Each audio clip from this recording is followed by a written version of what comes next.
So yeah, here's the little Miata that I worked on for a while.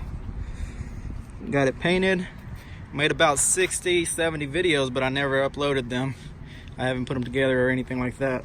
Here we go. Now we got some light, but I am missing the plastic pieces right there. Just put those headlights on yesterday night.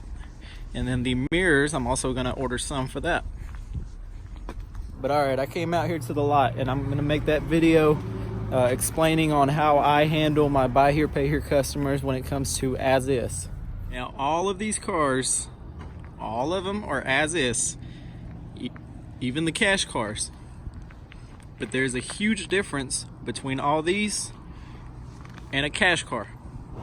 These cash cars are usually marked up about $1,000 from what I've got in them. Some of them a little bit more, but my average profit on cash cars is about 900 bucks because people will show up and they will nickel and dime you, and if you're asking even a fair amount of money for them, then they still want to get it a lot cheaper. I'll give you an example on this van. My wife has about 12 to 13 in it. It's a nice van, runs and drives great. We've got it posted for 2,000 bucks. But honestly, when somebody comes with cash, they will more than likely get it for around 18 to 17. She might even let it go for less just to make a couple $100. But the problem with that is when she's making $200 to $500 on a vehicle, and then a week later they complain about something, hey, the alternator went out, this and that, there's really no room to help them out. But now if somebody shows up and they pay the $2,000 that she's asking for and she's making $700, $800 on it, then if they complain a week later, a couple days later, then she can help them out and order them a $50 used alternator or get them a battery or something like that. Now, when I first started doing buy here, pay here, I was listening to, what's his name? Dick Ryder or Rick Dyer? Yeah, Rick Dyer. Well, we have a Ford. This is what a Ford is good for.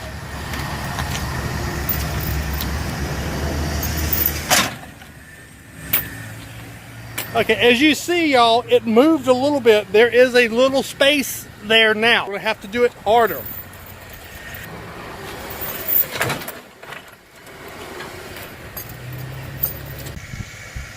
Okay, folks, after some pulling and pulling. And this is the kind of cars he sells, just the cheap, ugly ones. And they do sell, but there's an issue with this. I call these cars my tester cars. They all run and drive good, but they're priced around $2,500, $2,000. And well, you don't make much money on them. You're financing them, and you're gonna make anywhere from $1,000 to $1,500 on them. Same as if I was to sell, cash cars. But if I see the customer actually pays on time, and it's a good customer, these cars, I take them right back after 6 months and I put them into something newer like those. These cars with the lower down payments, $400 to $500 down, usually they go to customers who are low income and they don't have much money saved up. So when something breaks, and we'll stick to an alternator. When an alternator breaks, they're gonna take them to a shop, and the shop's gonna charge them $300 for the part and $200 for the labor. It's about 500 bucks. So when something breaks like that, it's very hard for the customer to pay for that and make their payments, which ends up turning into a repossession. So when I was listening to Dick Ryder selling these cheap, ugly cars, I was sticking really firm to the as is. And one thing I noticed was if a customer had a flat tire, they wouldn't make their payment, they'd leave the car on the side of the road. If the axle started making noise, they would think it's a transmission. If they got pulled over with no insurance and no driver's license, the car would get impounded. Now, one way to avoid all that stuff from happening, it's not bulletproof, but test drive these cars. Make sure you drive them for a week, 5-7 days. Take them to, on the interstate, this and that. Drive them the same way your customers are going to drive them. If you notice something major is wrong with them, like overheating issues, transmission slipping, or anything like that, do not sell them on buy here, pay here. Sell them cheap as mechanic specials or run them back through the auction. Nobody knows when a car is going to mess up, but the least thing you could do is test drive them before you put them out on the lot. Make sure you drive them for a good bit. That way you can disclose it to the customer so they don't drive this to the baby doctor or the hospital or on vacation, and then, you know, because they will drive, you know, they'll drive them the following day all the way to Florida, 8-hour drive, just because they have a car. Normally I tell them, you know, drive it a couple days and then take your vacations. You cannot control what they do with the vehicles once it's theirs, but at least if you know the transmission's slipping when you're doing 90, then you can at least tell them, and if they decide to buy it like that, price it right, and maybe they're just buying a car to drive to work and back and all they drive is 40 miles an hour. And that's what I recommend on my cheap cars is make sure you test drive them as a dealer, and if you're gonna put them out there on payments, test drive them for a good while, disclose any issues you know with the vehicle, and just yeah, let the customer know and all that. And one thing you can do as a dealer is help the customer out. Yes, all the cars are sold as is, but if a customer has this car and they've just bought it and they've been making, you know, payments for 2 months on time and everything, and they mention to me that the car's making a weird noise, this and that, I always tell them, hey, go take it to a shop, find out what the issue is, come back, and I'll order the parts for you or anything like that. And you know, you can just pay for it the following week, because I would rather help a customer out and loan them another $100 or $200 and add it to the end of their loan, instead of losing that customer and having the car come back to me, because then I'm still gonna have to fix it and I'm gonna lose that customer, and just it can turn bad. Now these cars over here that are more expensive, when I sell these, it's usually 13 to 16 month loan at about $80 a week, and down payments are probably around $800 to $1,000. Those two are $1,500, that one's $1,500, but they range from $700 to $1,500. But these cars are different than the cheap little cars over there, because when you're doing a 15-month loan on a car, you know during those 15 months that customers have them, things are going to go bad. Hopefully no engines or transmissions or anything major goes bad, but that's always a possibility. So on these, one of the things that I do try to make sure is that the customer has good income and has a pretty solid job. If the customer is working at McDonald's making $200 a week part-time, and their weekly payment's $100, then I know when something goes bad, alternator, battery, axles, alignment, anything like that, more than likely it will not get fixed, or if it does, the payment is going to stop. So it's very important to check people's income. If you're going to be doing these longer loans, you want to make sure they've got a job, they've been at that job for a good bit. That way, in case something happens, which they're used cars break down. That's a guarantee. Now, one way that I've handled these vehicles as far as buy here, pay here, is even though the customer knows they are as is, the only thing as is means is you are not legally responsible for the vehicle after you sell it. That doesn't mean you can't help them. That doesn't mean you got to be an asshole about it. But it's also going to depend on how the customer comes at you about the issue. This car right here is a perfect example. It was the one we repossessed, had the cops involved, all that. It went a little crazy, but we got the car back. It's back up for sale. This customer bought this vehicle, and when she drove it on the interstate, she contacted me, I think it was 2 days after she bought it. And she told me when she drives it on the interstate doing 80 miles an hour, that the whole front end just vibrates like crazy. Now, I feel like that's something I should have fixed before it sold, but that didn't happen when I drove it. I don't know if she hit a pothole or anything, but she got the car checked. It was I think it was a passenger side lower control arm. So I went ahead, spent the $45 and ordered that part for, and she came and picked it up. However, even though she was complaining about it, 4 months went by, and we ended up having to repo her, and the part stayed in the trunk for 4 months. She never got it put on. Now, we had a lady that bought a Chevy Aveo, just like this one, maybe a little bit newer, like 1 or 2 years newer, same body, all that. Put a good down payment, made all her payments on time, and I believe it was 3 months after she purchased the vehicle, the transmission went out.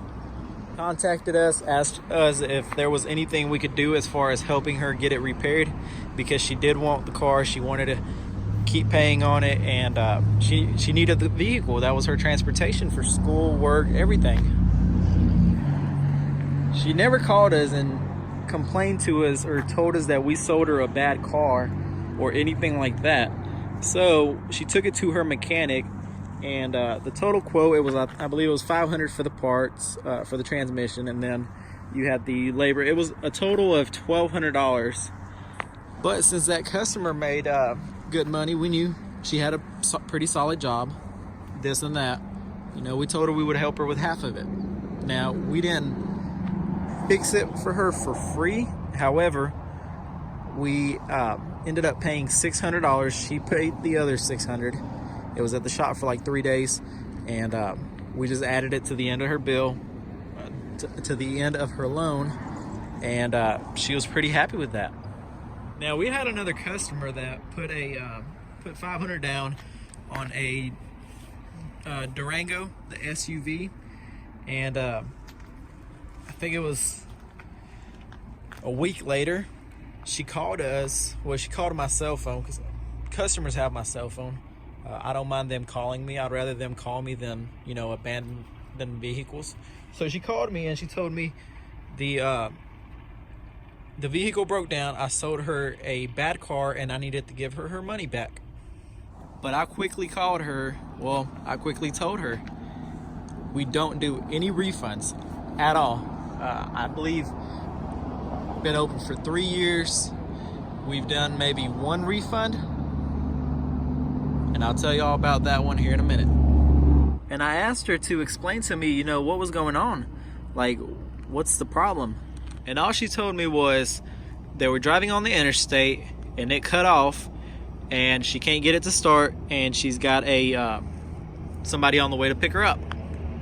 She was mad though. She was cussing at me and everything, so I pulled the GPS on the vehicle and I seen it was about 35 minutes away. Well, it looked like the side of the interstate. So I started to drive, and when I pull up to the scene, the vehicle is on the exit ramp in the middle of the road, blocking the traffic. Cops are there, everything. Cops already called the tow truck to get it impounded, this and that, and yeah, it was bad. I mean, the whole interstate was blocked. She left it right there. They didn't even care about pushing it out. They got out of it. They walked. They left. Now, after that happened, I was still willing to help the customer out and, you know, get it checked or this and that.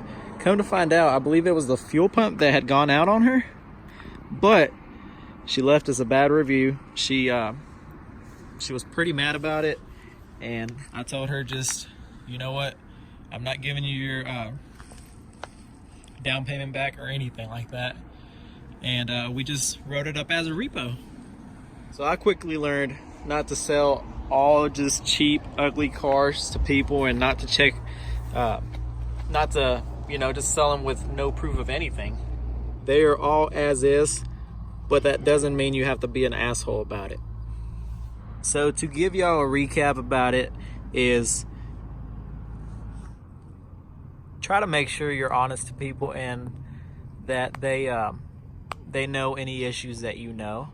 Things will pop up all the time. You can't check a car fully, and you don't know what's going to happen with that car a year from now.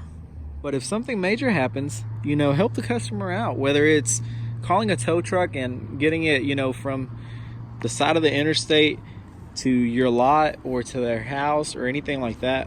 You can help them out. You can always add the cost of all that to their loan. And I have yet to have one customer tell me they're not okay with paying for it later on. Because most of the time the issue isn't paying for it. The issue is they don't have the money saved up for it that day. And if they don't have that car, they can't go to work. And if they can't go to work, your payment is going to stop. So if you have some playroom when making a deal, like on these, if you make $2-3 grand on a car, and making a customer will, if they have a huge issue or if they have a minor issue but a issue that showed up the following day, if you're making $3,000 on a car, then ordering them a radiator or a alternator or brand new axles off eBay for less than $100 is not gonna break you. Because most customers will go to AutoZone and they get full price for things. They won't order them online. Some of them don't even know how, and some of them just don't trust the whole online part ordering and stuff. This one right here is a perfect example of that cheap 500 down car. We've sold this car twice. Both of the times we've had to repo it. First time we repoed it, this car had working AC and everything.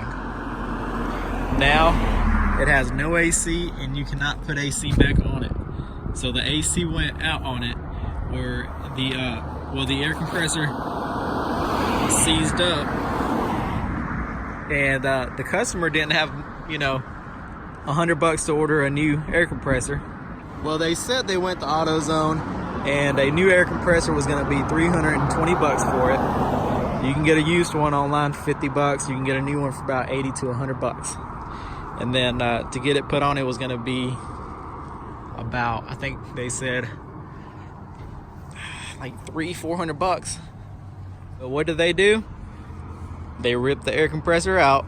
They cut all the lines for the AC, pulled it out and put a smaller belt. Yeah, it runs and drives great, but now to fix the AC, instead of $100 to $200, now you gotta replace all the AC components. It's my video about doing as is when you're a dealer. If the customer treats you right, they're making their payments on time, and they have something go bad and they need help with something, whether it's the part, the labor, a lot of times they don't have a mechanic, and they want to know who they can take it to. And also it just depends on how the customer comes at you. But if my customers are paying on time, they're if they can't pay on time, they're calling me, letting me know. Then if something goes bad, I'll help them. I'll pay for the part and they can pay me back the following week, or we can add it to the end of their loan. Guys, I appreciate all the comments and everything on YouTube. And I'm glad some of y'all wanted to see a video about doing, buy here, pay here as is. And yeah, make sure to subscribe. If y'all got any questions, just let me know. I'll try to make these videos and respond the following day or something like that. Another thing is when you've got major issues that happen the following day. So if we sell this car, let's say $3,000, customer put $1,000 down, but the engine blows up the following day, or it ends up being that the head gasket was wrong or something like that, then we can always cancel the sale and put them into a different car. Now, that doesn't mean they're going to go from this to that with their down payment that they put, down. More than likely, they're going to go from this to one of these, but they will have a car that runs and drives without a bad head gasket. Also, when you do a repair for free for the customer, make sure you get a Goodwill repair acknowledgement form signed saying that the vehicle is still as is, but out of Goodwill you want it to go ahead and fix it for them.